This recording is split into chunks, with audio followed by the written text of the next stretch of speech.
Assalamualaikum warahmatullahi wabarakatuh. Terima kasih yang udah staycation lagi di channel Yati sama Official guys. Kalian gimana kabarnya? Sehat-sehat enggak?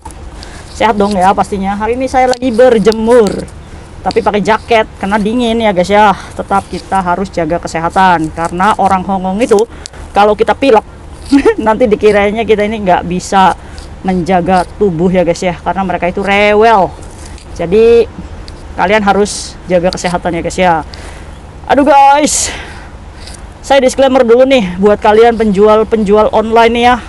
Barangkali penjual-penjual online kayak baju yang suka dijual beli online Hongkong atau apa, boleh skip video saya karena ini kontennya sensitif banget. Kalau kalian tipikal orang yang tersinggungan ya guys ya. Saya hanya pengen ngoceh untuk satu orang sebenarnya, cuma nggak ada salahnya ya kalau misalkan kalian mau mendengar, dan semoga ini bisa menjadikan kita lebih memiliki pemikiran yang luas ya guys ya. Amin ya robbal alamin. Jadi guys, ceritanya kemarin malam itu ada yang cerita sama saya, Kak, saya ini jual online, saya ini terpaksa jualan online karena satu, gaji saya tidak cukup karena Mbak ini punya hutang bank ya guys ya, dan alhamdulillahnya setiap bulan dia lancar. Nah, untuk memenuhi dia ini pengen tetap bisa makan enak, bisa kirim keluarga, jadi dia ini memiliki sampingan yaitu jual beli online baju. Nah, yang jadi masalahnya kenapa saya bahas, karena Mbak ini nih bulan ini tidak bisa membayar banknya guys, dikarenakan barangnya itu banyak yang di PHP-in guys sama teman-teman kita ya guys ya. Nah, gimana sih ceritanya kok bisa? Nah, kalau misalkan barang PHP-an ini ditebus sama yang pembelinya, itu kira-kira ini Mbak ini bisa nih guys untuk bisa membayar bank. Tapi sayangnya PHP guys, kasihan ya guys ya. Kalau kita memang kalau di PHP-in itu sakit ya guys ya. Aduh, buat kalian nih yang lagi kena PHP orang ya, saya mendoakan semoga tetap dibahagiakan hatinya ya guys ya. Karena memang sakit banget guys di PHP-in tuh guys. Maaf guys lah, bercanda-bercanda. Yuk langsung aja ya. Gini guys ceritanya. Mbak ini namanya Mbak Ina ya guys ya. Mbak Ina ini umurnya nih sekitar 27 tahun guys. Nah, dia di Hongkong ini udah 4 tahun. Jadi udah tahu ya seluk beluknya Hongkong nih. Nah, awalnya dia ini sebagai konsumen guys, dimana dia suka membeli barang online tuh. Biasa main Facebook, ada jual beli online, lihat baju pengen, lihat apa pengen. Akhirnya dia sebagai konsumen aja awalnya. Nah, akhirnya karena dia ini suka membeli dari salah satu penjual online, akhirnya ditawarin nih sama penjualnya, kenapa kamu nggak jualan aja? Ayo ambil barangnya di saya. Kamu boleh ambil barangnya dulu. Nanti kalau misalkan udah ditebus sama orangnya, kamu setor ke saya. Celakanya Mbak Ina ini menjual barang online itu posisinya di pihak ketiga guys. Di posisi penjual ketiga. Penjual ketiga itu artinya dia menjualkan barang dari pihak kedua. Pihak keduanya ini bukan reseller utama, tapi dia juga punya reseller lagi guys. Jadi kamu bisa bayangin kan, dari reseller misalkan harganya $70, nyampe ke sini dia ini ditambahin untung. Misalkan dia ngambil untungnya $25 lah ya, berarti 70 tambah 25 berarti 95 dia jual ke Mbak Ina. Mbak Ina otomatis dong sebagai penjual dia juga harus mendapatkan untung dong.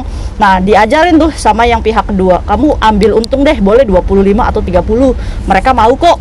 Oke, akhirnya dia nurut nih mengambil untung $25 per satu piece ya guys ya. Nah, ini kan dari sini kan 95 ditambah 25 berarti Mbak Ina menjual ke orang seharga $120 ya guys ya. Makanya kalian jangan aneh kalau misalkan penjual online di luar sana itu mahal. Aslinya modalnya mereka yaitu 75. Nah, banyak guys di Hongkong ini para reseller ini mengambil dari aplikasi Cina ya guys ya. Saya tidak mau ngasih tahu aplikasinya apa karena saya nggak mau mematikan rezeki mereka. Tapi di aplikasi Cina ini memang baju ini sama modelnya seperti itu guys, tapi dia beragam ya guys ya. Ada kualitas pertama, ada yang harga mahal, ada yang harga murah, yang ada juga yang murahan guys. Nah, celakanya yang biasa dijual ke kalian itu biasanya yang murahan guys. Kalian bayangin aja modalnya segini, nyampe ke tangan pertama segini, ya kalian lah yang buntung ya guys ya.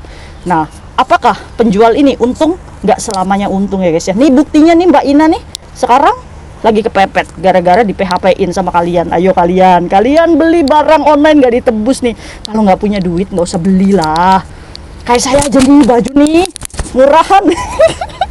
Murahan tapi beli langsung di toko. Jadi kan kita nge PHP-in orang, kitanya juga nggak di PHP ya guys ya. Itu aja guys, udahlah biasa aja.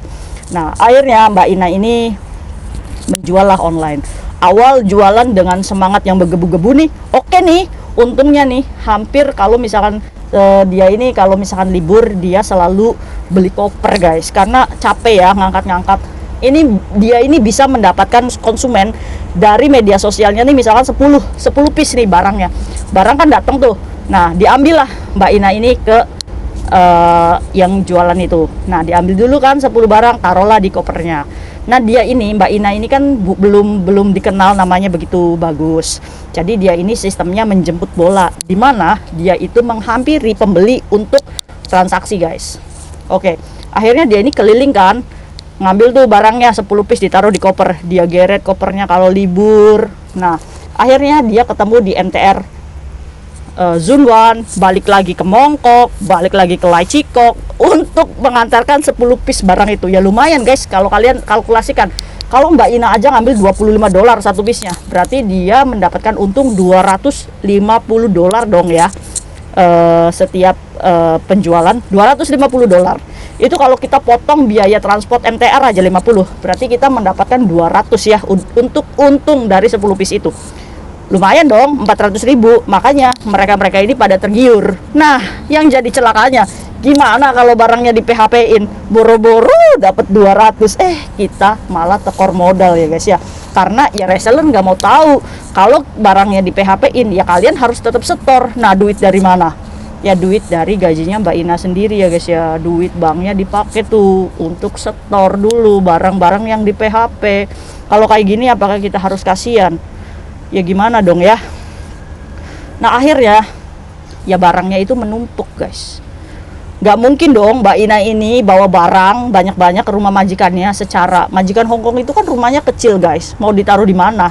Sedangkan saya aja nih guys, kalau nih musim dingin, baju panas saya ini saya taruh plastik wrap terus divakum, jadinya kan mengempis tuh, jadi nggak terlalu banyak tempat yang kita habiskan di rumah majikan. Ya secara tidak langsung kita harus sadar diri juga ya guys ya, kita kan numpang. Makanya saya tuh aneh gitu sama orang-orang yang bisa belanja online banyak-banyak gitu, yang beli sepatu dari warna merah, kuning, hijau, biru ditaruh di mana kalian itu? Saya mau nanya.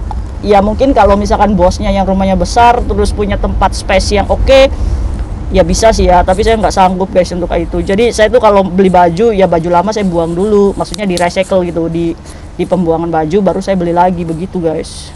Tapi enak sih kayak gitu, nggak pusing. Oke, kembali lagi ke Mbak Ina ya guys ya. Akhirnya Mbak Ina ini karena barang yang nggak bisa dibawa ke rumah bos, secara tidak langsung kopernya dia taruh di penitipan koper guys yang ada di Mongkok. Bayarnya itu $150 per bulan.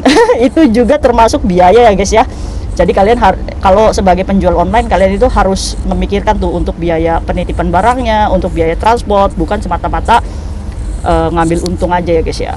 Nah singkat cerita, akhirnya terlalu banyak barang PAP, dan baru bisa mikir sekarang kalau dia itu sudah capek jadi penjual online.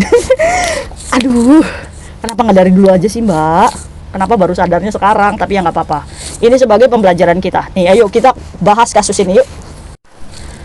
Yang pertama-tama, saya hanya mengingatkan kepada kalian bahwa berjualan di Hong Kong itu adalah tindakan ilegal, di mana dendanya kalau ketangkap itu penjara 2 tahun maksimal dan $50.000 Hong Kong maksimal untuk denda.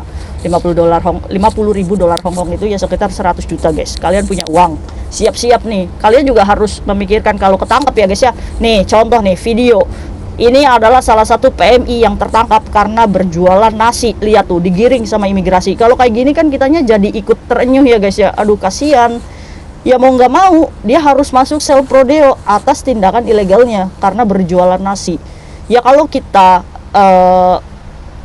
selalu berpikir kasihan ya, dia itu kan begitu karena kesusahan. Ingat guys, yang memiliki ujian hidup tuh bukan Mbak itu aja. Saya juga sama, saya juga memiliki ujian hidup, kalian juga sama kan. Tapi bagaimana kita mencari rezeki yang mengamankan pekerjaan kita juga guys. Iya kan, kalau kita berjualan di Indonesia sih ya nggak apa-apa, rumah kita sendiri ya guys ya. Ini kan di Hong Kong guys. Kalau sudah ketangkap kayak gini kan kita hanya bisa mendoakan ya guys ya, semoga kurungannya nggak lama dan dendanya juga nggak terlalu mahal. Itu yang bisa kita lakukan sebagai saudara sesama PMI ya guys ya, selain mengingatkan. Nah yang kedua, jadi jangan salahkan majikan kalian kalau mereka komplain atas pekerjaan kamu yang misalkan kurang bersih atau apa, karena secara tidak langsung kalau kalian berjualan online, pikiran, waktu itu kebagi, nggak fokus untuk pekerjaan kalian di majikan kalian. Jujur aja deh, yang menambah stres itu bukan majikan kalian yang ngomel-ngomel, tapi karena kalian memilih untuk berjualan juga.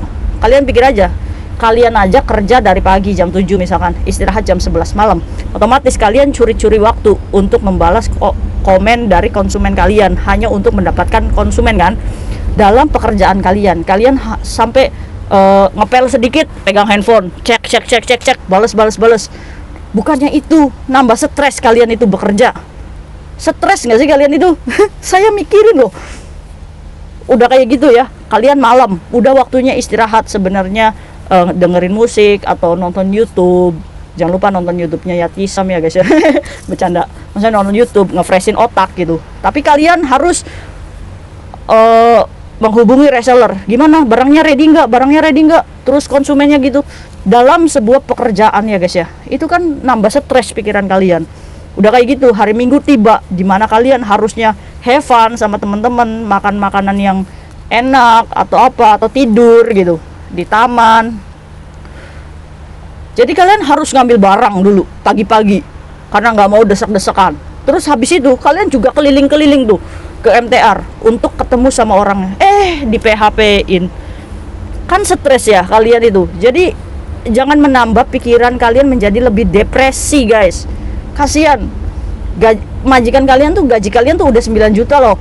Jadi wajar kalau majikan menginginkan kualitas kerja kalian yang baik. Saya tidak membicarakan kalian-kalian yang memiliki majikan yang baik ya guys ya, yang beruntung. Enggak, saya membahas tentang kita yang tidak beruntung menghadapi majikan yang cerewet.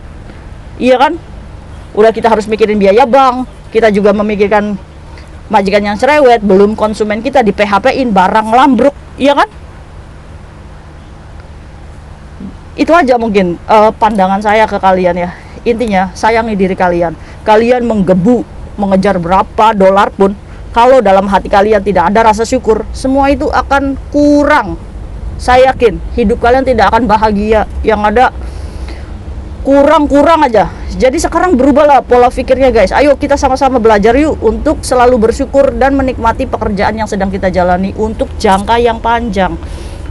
Semakin panjangnya kita bekerja ya guys ya, dari satu majikan itu menimbulkan kepercayaan mereka ke kita. Jadi kita kerjanya juga nyaman, aman.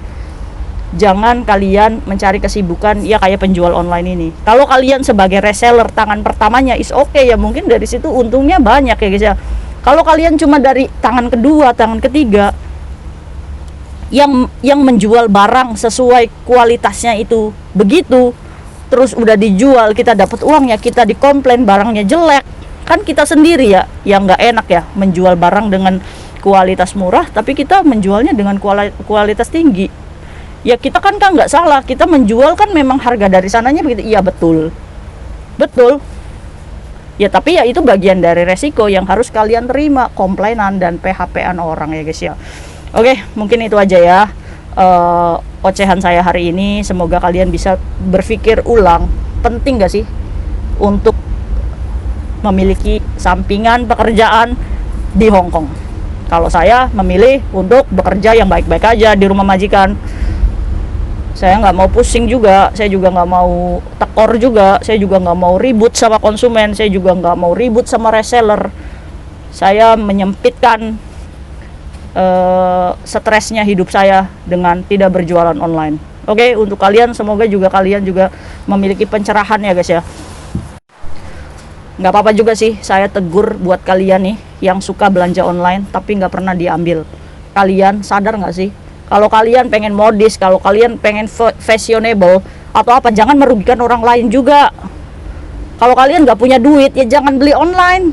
Kasian juga dong mereka itu mengorderkan barang kalian itu dengan rasa percaya aja. Kalian juga kalau dimintain uang dulu nggak mau kan? Kalian juga kan pasti akan curiga kan sama penjual ini, kira-kira barang saya diorderin gak duh kalau misalkan saya kirim dulu uangnya. Makanya mereka itu mau modalin kalian barang-barang yang kalian beli. Kalau misalkan barangnya udah ready, ya tolong diambil. Kasihan juga ini, kan pakai modal. Kalau misalkan kalian meng-cancel di tengah jalan, itu nggak bisa guys, karena mereka juga dia harus bertanggung jawab ke resellernya. Jadi tolong ya buat kalian, kalau misalkan kalian nggak punya uang atau cuma pengen iseng-iseng aja, janganlah. Udah mendingan kalian nggak usah gabung sama grup jual beli online di mana mata kalian pengen tapi uangnya nggak ada, kan kasihan. Jangan menzolimi orang lain. Meskipun pekerjaan mereka ilegal di sini, kita nggak boleh menambah zolim ke orang lain ya guys ya. Oke, jadi kalau kalian punya uang, kalian beli aja sendiri di toko gitu. Kalau misalkan kalian males untuk bertemu, untuk mengambil yang namanya COD ya guys ya, janganlah ya guys ya. Kalian sebagai penjual harus amanah juga, kalian pembeli juga harus amanah. Itu transaksi bisa terjadi. Kalau kalian cuma pengen ngerjain penjual, ya jangan, kasihan. Karena dia juga membeli itu dengan pakai dolar guys, dan kursnya itu ya tinggi kalau dirupiahkan. Jangan ya guys ya. Oke, gitu aja mungkin sharing saya hari ini. Semoga bermanfaat ya guys ya untuk kita semuanya. Jangan menambah stres pikiran kalian dengan pekerjaan sampingan yang banyak ruginya. Rugi waktu, rugi kesehatan, rugi pikiran, dan rugi uang pastinya. See you next video. Bye bye.